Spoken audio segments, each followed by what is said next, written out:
we'll hop in. Welcome back to everybody to our bi-weekly member chat or community chat. We have the one and only amazing Roya today. And I think, again, the purpose of these chats is to just have, conversations that lead to answers and discussion. And so what better way to do it than a one-on-one? I think today I'll open up any questions that you have, Roya. And then also I think specifically, I wanted to, for people who might be watching this after the fact, something that we were talking about at the end of your session today, which was the idea of developing athletic potential in addition to strength and mobility and endurance and everything else. I think that's a really cool thing that I definitely, was uncomfortable wearing, like, oh, I'm an athlete. Like, I don't know. It's kind of weird. It's got a weird, bravado to it. But at the end of the day, with some of the stuff we're doing specifically in Kettlebell Club and even in the other classes, like that is an athletic expression, which I think is cool. Kettlebell very much so. And I know you've. Oh, yeah. I think, that would be my question that I'm so curious always to ask, just having go through my own journey and working with people. Like, how has that transition to kettlebell athlete been for you? I don't know if I'm quite there yet, but it feels, I don't know. It's always like, I always dread it a little because I know it's hard for me. So I'm like, oh God, I don't want to go to this, and then afterwards, obviously you always feel like, all right, cool. I did it. I can do it. So there's kind of that dichotomy of feelings from the beginning of the class to the end. And like I mentioned today, it does always trip me up that the hardest thing is last. I mean, I get what you said as the answer, but that feels really hard because it's like, man, I am done. And now we have to do like the most taxing thing we're going to do. So that is sometimes hard for me, but I get that it builds your endurance and your strength up. Yeah. I think definitely like the duality of athleticism, I think is so neat. Cause I think one, like you break down the archetype of like an athlete and it's somebody who trains specifically for a purpose, right? Like if you're a football athlete, you're training to be more athletically inclined to play football, right? So not only the hyper specificity of training, which I think might be why for a lot of people, they don't see themselves as that because it's like, well, I just have a general health goal. I just want to feel better. So I'm not necessarily honed in to train for one thing. But I think the thing to take away from that is one, specificity in training yields always to greater results. Like I've always been, in Strong First, I think we've said this probably a million times now, but it's like, inch wide, mile deep. And I think the other thing to your point, what I do like about the athletic comparison is just going with the football analogy. Like the truest test of an athlete's training is always in the last 5 minutes of the fourth quarter, right? Yeah. You're exhausted, when you're fatigued. And I think one thing I've always liked about that in terms of competition, and that can be with other people or to yourself, is that at that moment, a lot of the natural ability is kind of stripped away and you have to rely on the technique, the tools, and the toolkit that you've developed. Kettlebells work so well is because we talked about this in the studio a lot this week, of that idea of like higher volume, lower intensity, or, low or higher intensity, lower volume, right? Yeah. And kettlebells are definitely much more higher volume, with lower intensity. To that point, they just allow you to be able to push safely in those zones that you talked about when you're like, man, I don't know if I have any more. And Dan John has a great saying relative to the snatch test, which you'll do in a couple of weeks here, which will be fun. But basically it's the idea of like in a snatch test, you understand that you can always do 10 more of anything. And I love that. I love that analysis because I think that is such an apt correlation to life when the moments that we most need the tools that we train for are never in optimal circumstances, like you're never going to be fully rested, 8 hours of sleep, just had a protein bar, warmed up, and then you slip on the sidewalk and like, man, I'm really well rested. I'm glad I could do that. Yeah. So I think that is definitely, it's such a hard aspect of training mentally and physically. But I think it's just such worth its weight in gold in terms of the carryover to real life. So yeah, sure. Yeah. And I do feel that I've improved a little bit over these few months. Yeah. I think, one thing that again, not to use football analogies again, but like one thing that Matt and I talk about a lot is like coaching should be just that. It should be coaching you and equipping you to be as prepared as possible and have as many tools as you can. But then again, and it can be any sport, but football just specific, like on Sunday, like I can't go out there and play the game for you. Like you have to, get in the stance and make the plays and feel the reads and have the intuition and really allow Mm. all of the specificity of training to fade away and do the thing. And Yeah. I think two parts. One, you've been really diligent about showing up, learning those tools. And so the improvement is one, just a complete testament to the hard work that you've done, but also a testament to the fact that you're just allowing yourself to go to those places now, and I think that has been really cool to see, especially, in terms of our athletic comparison of saying like, okay, I feel comfortable enough. I know the tools now. I can kind of, push on the gas a little bit and cut out the tools I might not have been able to access to, or I didn't have confidence in my ability to access. Mm. Yeah. But yeah, huge improvement. I mean, that's why I love kettlebells, is because it is a slog, but the idea of looking back at where you've come from in such a short period of time, the growth is so immense, right? Because the sessions are, somewhat intense and the volume's a lot. You get so much Mm. skill practice, and it's just like if you do anything, 1,001 times, you're going to be so much better, but you just have to Yeah. do it 1,001 times. That's the tough part. Yeah. Yeah. Yeah. Yeah, I think that was just a cool point that I wanted to bring up just because we were talking about it. And one of the reasons Yeah. I love this space is because, there's enough intelligence collectively throughout the room to like make these observations. And I think, again, we've talked about this on this chat specifically, but when you can take the time to digest what you're doing, we talked about that in class today of like being intelligent when you're fatigued. That's when you Mm. come to those real revelations rather. And I think that seeing you be able to endure the torment of the kettlebell club and then still have those really good thoughts and ideas and musings at the end of it, like that is a mark of improvement that I think is bigger than anything. Yeah. Yeah. Well, cool. That was my spiel. Anything that you have for me that you want to ask or get clarity on? Yeah. I think with the squatting, Hmm? I guess I don't know, maybe I'm not wording this right, but so I understand like as a drill doing that like depth, Mm-hmm. but what is the utility? And then like when I'm actually doing it with a lot of weight, I'm not supposed to go to that depth. Is that correct? Well, yes and no. It's a complex answer. Let me answer the Yeah. first question, which is I think the point of training, there's a lot of points of training, but one of the good ones that I think is important to keep in mind is that being able to choose to do something is very important in your body. And, Mm. People talk a lot about posture, for example, like, oh, you don't want to get stuck in this posture. And Mm. my counterpoint to that is always like, yeah, true. The posture isn't the issue. It's being stuck Mm-hmm. and having the inability to get out of that position that is more of the issue. And so Yeah. for us with the depth, I think first and foremost, it's just a really good tool for you if you are going lighter to add intensity and to train Mm. tissue at a very extreme range of motion, which we know has good benefit. Mm. Again, if you don't train it, you lose it. And also in life, like life doesn't care if you slip and fall, you're going to get into that deep squat, regardless of whether you're ready for it or not. That's the first one. Mm. But Mm. the second one is just again, to that point, getting into that uncomfortable position and training it and Mm. learning it has a lot of benefit because all of a sudden, think of it this way, if this is your depth, but you have 3 more inches, even if you don't go there, there's a 3-inch buffer zone where nervous system, body, mind feels a lot safer in the movement, especially as the weight increases. Mm. I always think of it like this. I was mentioning this to Jen today, and I love the analogy of like a runway at an airport. And you want to Mm. keep that runway as long as possible so that you have as much Mm. time to make decisions and change course and all those things. When we have a short runway, that's when I feel we get into trouble, especially in weightlifting.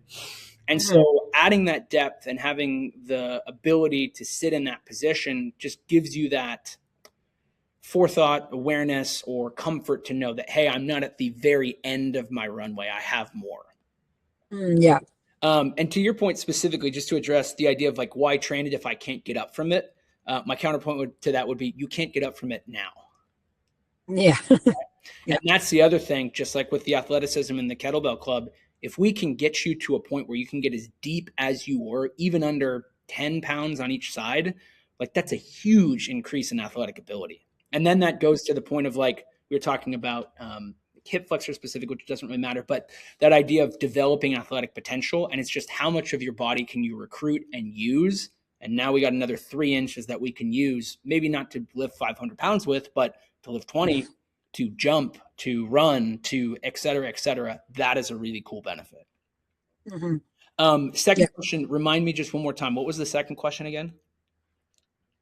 So let's say if I'm getting to like a higher weight, yes, the depth is not going to realistically be that low. Good question. No. I mean, if it can be, awesome. For us, the depth really, I always lean back on the standard that Matt and I go with, which is basically knee in line or slightly below like the pocket or the hip joint. That's the expectation. Now, you felt under load. We talked a lot about this during our mobility work week. We'll probably talk about it more when we do our Aldo workshop. But that idea of active versus passive range of like, if I just sit in a squat with nothing, I can do that. The minute I add load, all of a sudden I'm asking my body to recruit a lot more and exert a lot more. So the expectation is not to do that. However, I will say this again, if you can lift as heavy as you can with that range of motion, what percentage of strength have you gained in terms of totality, in terms of full body? Like that's a pretty incredible thing, So even if the goal is not to do that, which I think for most people, the utility of squatting 500 pounds all the way to the ground physiologically might not be capable, and also it just might not be a goal. It takes a long time. But training with the mindset of that is the goal, even if we don't get to the goal, I think is really productive. But to answer your question specifically, no, the goal is not to get down so far that you can't get back up with a lot of weight. At that point, the goal is safety and completing the lift. So if you get to depth, I don't need you to go below if that means you're going to fail the lift. Does that make sense? Yeah. But we still need to hit the standard. That is the goal. Yeah. Cool. Yeah. Generally, have I been hitting the standard? Yeah, definitely. Yeah. Okay. I think so. I think, the other big thing about the depth to your question about why do we do that is also just body awareness, because there's no scarier feeling than sitting back and not knowing where the actual standard is for you. And again, that just takes time of having a coach point it out, you feeling it in your body, starting to understand some of the biomarkers that show you when you're there. That again is the goal. It's like, I think in squatting specifically, there's weight on the spine, there's weight on the back, and you're squatting into space. There's nothing behind you, right? Kind of to a place of extreme depth and then standard, and then figuring out, okay, what is the box in which I'm going to land every time so I can replicate it. And also I know what I'm squatting to. We did that exercise, I think, on Wednesday, when it was like the best way to learn that and target that is to squat to a target, whether it's a plate or the sandbag or a chair. Because again, you give your body a more directional sense of what am I pulling to and what am I pushing from, right? Which the body really digs because of our friend gravity, right? That's how we, orient ourselves in space, and the body really understands what to, in a simple or very crude way, like what to enact, enable, and to kind of hone into to execute the task at hand. But yeah, depth is one of those things that I'll just say a personal example. Like when I first got back into squatting, it was terrible for me. And I felt like I was hitting a wall every time. And the big thing that changed it for me was 2 things. It was one, continuing to squat under the bar and just getting comfortable with it, allowing myself to trust it. And 2, no joke, you don't have to do this. This is insane. But I had a job at the time. I wasn't training yet, but I had a job at the time where I would literally sit in the deepest squat I could for 10 minutes and just get comfortable down there. Cause that's really all it is. A lot of times we have access to it. It's just, do I feel safe enough to be there? And am I comfortable enough? Do I have the endurance to like suffer through what it feels like as my body adjusts in that very end range of motion position? Kind of like the pails and rails that we've done too. Right. So I think like Squatting is one of the most human movements that we do, right? Yeah. I would Mm-hmm. argue it's even kind of more human than pressing overhead. Like squatting is the thing, right? Mm-hmm. Um, Mm-hmm. and the more you can just do it and then load it, it's just such a fantastic thing kinetically for the chain as a whole. Yeah. That's why we do it. But also, it's just a fun lift. Like it's talk about ooga booga strength. That is like that push, that lift, that drive from the legs. That is like as metal as it gets. Yeah. Mm-hmm. And then, so for me, I think you guys mentioned that like the front of my legs are stronger than the back. Mm-hmm. So I know it's like just doing more squats is going to strengthen that, but what else is going to strengthen that? The kettlebell work you're doing, definitely. Any posterior Yeah. work in terms of hinge work, in terms of swings, deadlifts, Mm-hmm. glute bridging, hamstring curls, like any of those Mm-hmm. combinations, I think are just really good balancers. Again, I don't like to get too deep on imbalances because imbalances are natural, but you do Mm-hmm. notice, we talked about this week, when you're using such a precise tool such as the barbell, uh, Mm-hmm. imbalances show up in a more dramatic sense, right? Not good, not bad, just is. And I think the other thing about the squat to consider is we talked about this briefly, but just to say it again, like the squat really, right? So it's Yeah. you have even pressure through forefoot, back foot, midfoot, toes, everything. Mm-hmm. And if Mm-hmm. something is pulling you in a direction, naturally that's going to shift the balance of the precise tool that is also providing counterbalance, right? Mm-hmm. So yeah, I think that's one, squatting will help, but I think two, you're doing all the things in terms of the functional hinge work that we do with kettlebells. Like that is a really Mm-hmm. fantastic way just to get into a deeper position. The double bell work we did today, that pulls you into a deeper position. I'm sure you felt that. Oh, Um, yeah. and then forces you to, again, just get comfortable, like reorient yourself around the movement, and then be able to more athletically express yourself in a variety of different situations. Yeah. So yeah, I love it. Any other squat talk? I think that was my main question. Cool. Yeah, I Yeah. think actionably speaking, one, just keep doing what you're doing. I also think for you, some of the glute bridging work that we do every day as a warm up, that's another good thing to add at home. And then Mm-hmm. also we talked a little bit about the myofascial hip flexor stretch, which we just sent out. Like Yeah. combination of that glute bridging, that's all really good just to kind of counterbalance length and contraction, and then understand how those can more evenly exist in the system. Mm-hmm. Yeah.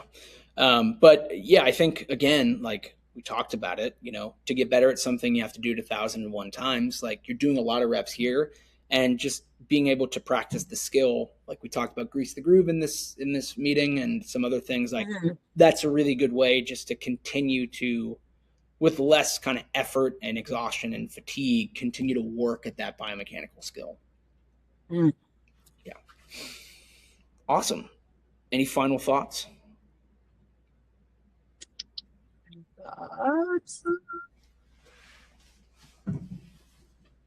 No. Okay, cool. Good. Yeah. You know where to find this if you do have any other ones. And yeah, I would just say again, like you've been doing fantastic, and I'm really excited to finish this cycle. And then the funnest thing about some of the programming that we're doing for the small group classes is we're going to revisit things that we moved away from, which I'm really Mm-hmm. excited for. There's this fun thing, you've probably heard us say it with kettlebells, called the what the hell effect, where you don't do the move for 3 months, you come back to the move, and all of a sudden somehow magically you're stronger than you were previously. One, Mm, yeah. the break from it I think helps a ton. Yeah. Two, again, understanding that idea of how is everything I'm doing increasing my athletic potential. And at the Mm, end of the day, Matt and I talk about this a lot. Like when you have athletic potential, things maybe don't feel easy, but they feel a lot simpler. Like I can jump into a Pilates class, a yoga class. I'm not going to be great. I'm not going to be the best in the class, but I'm going to mm, be able to exist in a framework where I can, do something at a decent level, which is fun. I love that. That's my favorite thing. So yeah. Yeah. prepared in all things. That was Matt's and I originally. The compass strength was going to be called Omnia Paratus, and we thought that was a little too little too snooty. Latin, to paraphrase. Yeah. Yeah. That's the goal of why we train is, whatever life throws at you, especially now, just being prepared to handle it in a somewhat competent fashion. And yeah, that's if you do that, you have succeeded. Yeah. Yeah. All right. Well, have a great weekend. Okay. See you too. tomorrow for Kat's inaugural yoga class. Yoga! You missed out on this one. I don't even know what to tell you. Oh, well, I can tell you that we'll be here next Saturday, so you have another shot. But yeah, I'm excited for that. And again, really cool. It's going to be exciting to see. I don't know. Have you practiced yoga recently? No. I'm really interested on the topic of like musing and really thinking about this. I want you to notice how tomorrow feels. Yeah. Right. And just see how the other stuff that's non-yoga related has aided in that kind of athletic pursuit, because yoga is an athletic pursuit, right? Especially when you do Kat's class. All right, cool. Well, have a great week. Okay. Thank you. Okay, you too. Thank you. And